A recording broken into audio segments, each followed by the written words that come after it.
Sziasztok, Ballonworld viszonteladók, szemléletváltók, innovátorok és bárki, aki nézi ezt a videósorozatot, amely arról szól, hogy a Ballonworld Hungary a válság alatt hogyan merít a vállalati kultúrájának alapértékeiből. Amihez most elérkeztünk, az a 7. és a 8. értékpontunk, a rugalmasság és a céltudatosság. Én ezt a két pontot összevontam, mindjárt elmondom, hogy miért, de előtt elmondom azt, hogy a videót ennek ellenére ketté bontom, hogy ne legyen túl hosszú, és lesz egy második része is ennek a 7-es, 8-as összevont pontnak. Amiért összevontam ezt a két pontot az, mert szerintem a célállításban is jó, ha rugalmasak vagyunk, ugyanis mi is változunk, a helyzet is változik, most is egy megváltozott helyzetben vagyunk, és miért is ragaszkodnánk az esetlegesen idejét múlt céljainkhoz. Sokszor a helyzet is kikényszeríti azt, hogy új célokat tűzzünk ki magunk elé. Szóval szerintem nincsen értelme ragaszkodni olyan célokhoz, amik már nem visznek minket előre, amik nem járulnak hozzá jelenlegi életünkhöz, vagy a jövőbeni terveinkhez, ahhoz, hogy többek, szebbek, jobbak legyünk, mi vagy akár a cégünk, és ezek a rossz vagy régi idejét múlt célok akár ellenkezőleg is hathatnak.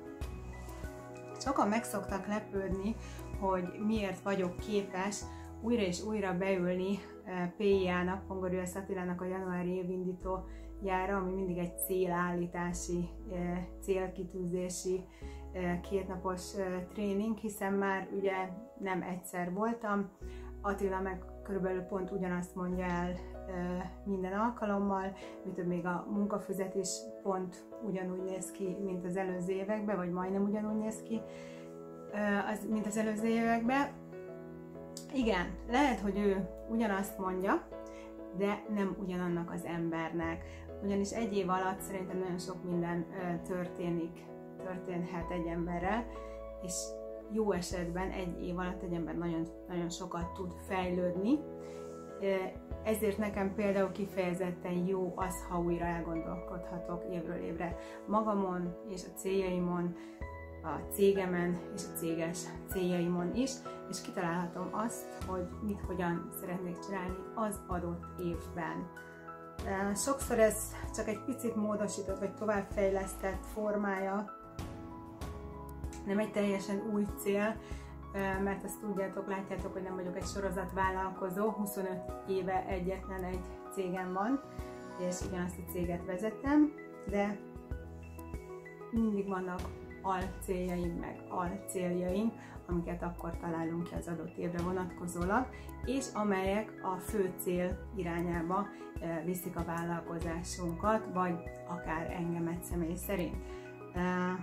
Pont a napokban mondtam el egy interjúban egy orosz pszichológus hölgy kérdésére, hogy nekem mennyire fontos az önazonosság, mert pont a vállalati kultúránkról és az értékekről beszélgettünk, amikor megkérdezte tőlem, hogy milyen ember vagyok én.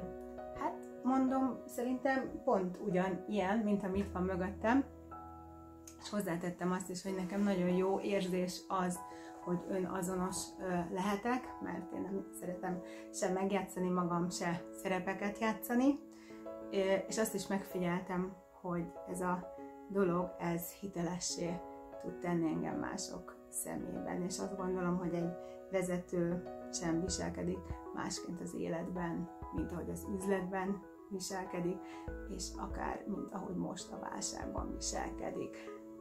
Persze nyilvánvalóan vannak szerepeink, mindenki anya, apa, férj, kolléga, jó barát, testvér, gyerek, ugye szüleinknek mi is gyermeke vagyunk, vagy akár egy közösség tagja, egy mastermind csoport tagja, de én azt gondolom, hogy a viselkedésünk az általában ugyanabra az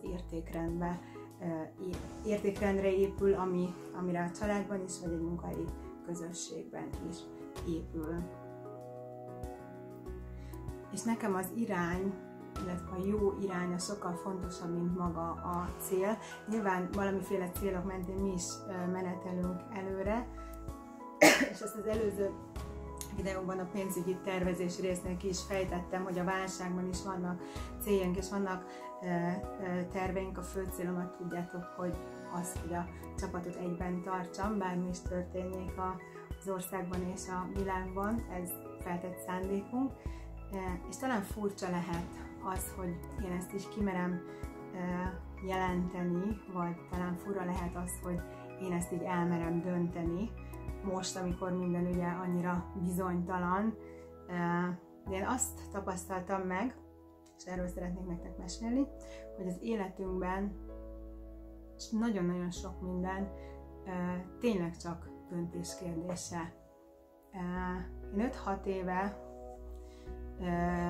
egy nem mínusz, mert nem muszáj előjelet tenni elé, mert az adósság szó fogja követni a kétjegyű számot, illetve nem kétjegyű, hanem a 45 millió az 8 jegyű számot. Ez egy 45 milliós adósság, illetve hitellel a nyakamban ültem és feküdtem le minden nap. Legmokásabb része egyébként egy svájci frank hitel volt, a 45-ből 12 millió az egy svájci frank hitel volt, amiből már visszafizettem 7 milliót az előző évek során, azonban még mindig volt hátra belőle 12 millió, tehát az Istennek sem akart elfogyni.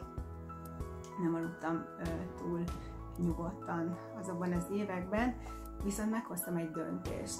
Eldöntöttem azt, hogy én hitelmentessé akarom tenni a cégemet, én nyugodtan akarok aludni minden éjszaka.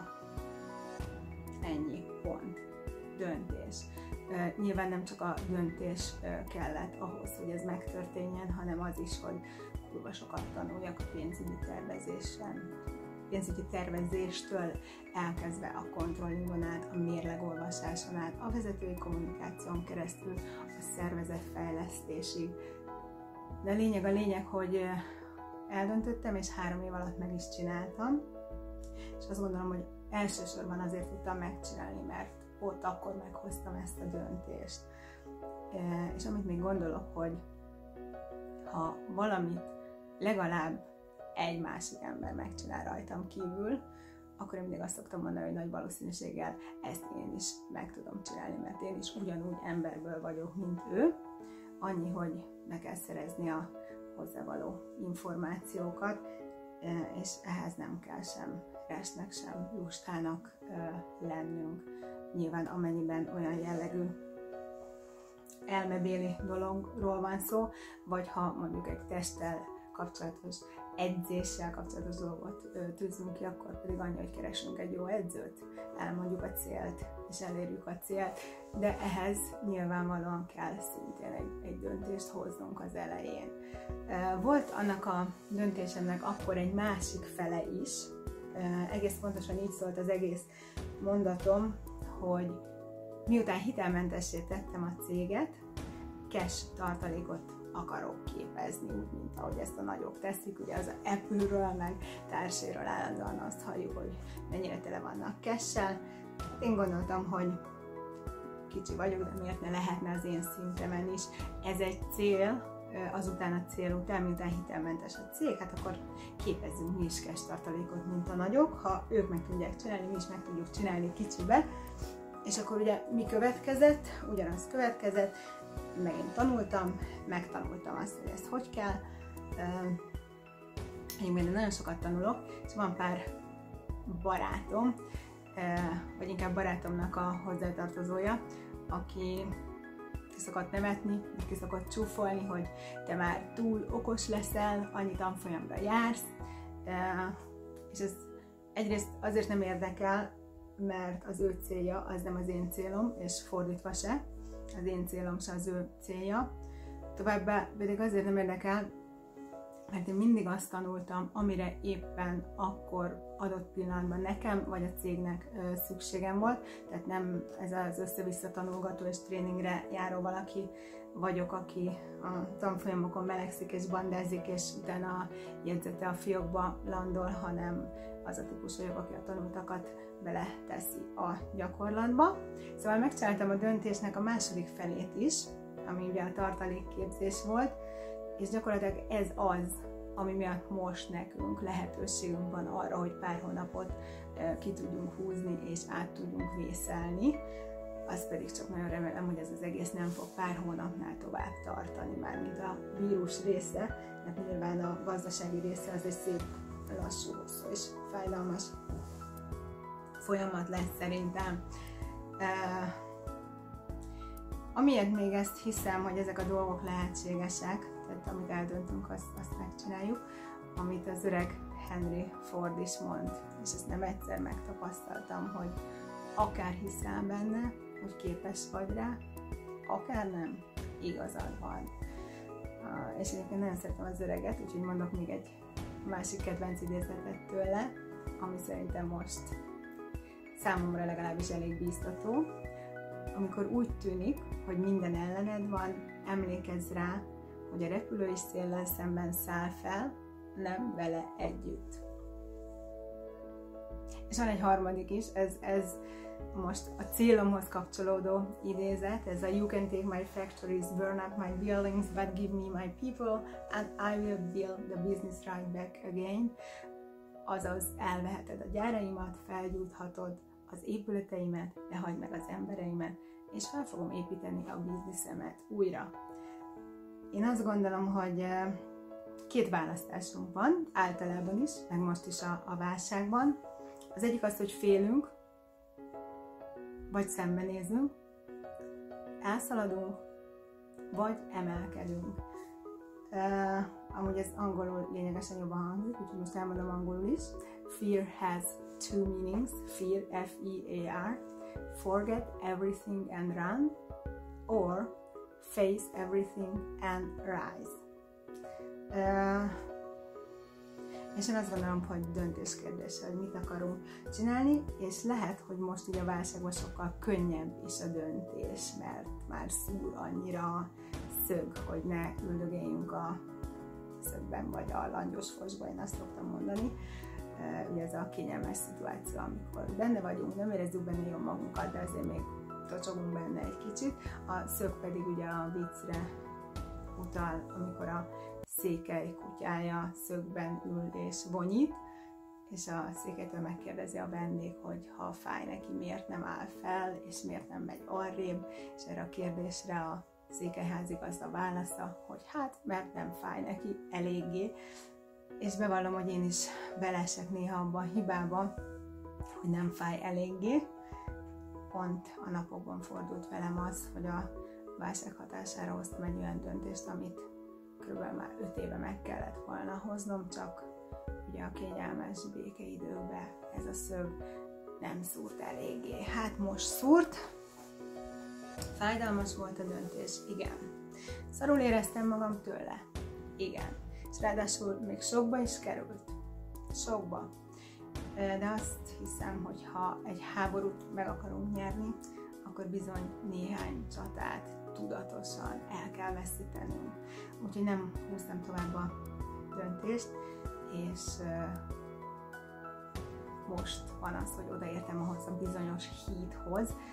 Van nálunk a cégben egy mondás, ezt hívhatjuk akár alapelvnek is, ez a mi hídmondásunk, és ez a mondás következő, hogyha ahhoz a hídhoz odaérünk majd, akkor azon a hídon is átmegyünk. Ennek a jelentése az, hogy nem parázunk, nem futunk felesleges köröket, és nem aggódunk olyan dolgokért előre, amik még meg sem történtek, mi több nem is foglalkozunk vele, majd ha tényleg megtörténnek azok a dolgok, akkor szépen reagálunk rá, és megoldjuk őket. Mert észre kell vennünk azt, hogy ne hisztizzünk azon és olyan dolgokon, amik lehet, hogy meg sem történnek, és akkor kell megoldani azokat a dolgokat, amikor a probléma tényleg létezővé válik, addig teljesen felesleges rugozni rajta. Szóval mi ezzel a híd mondásunkkal jobban tudjuk priorizálni a tényleges feladatainkat, mi a tényleg sürgős, és mi a tényleg fontos. És most itt elvágom a videót, hogy ne legyen túl hosszú, és a következő technikával fogom majd folytatni innen a következő videóban.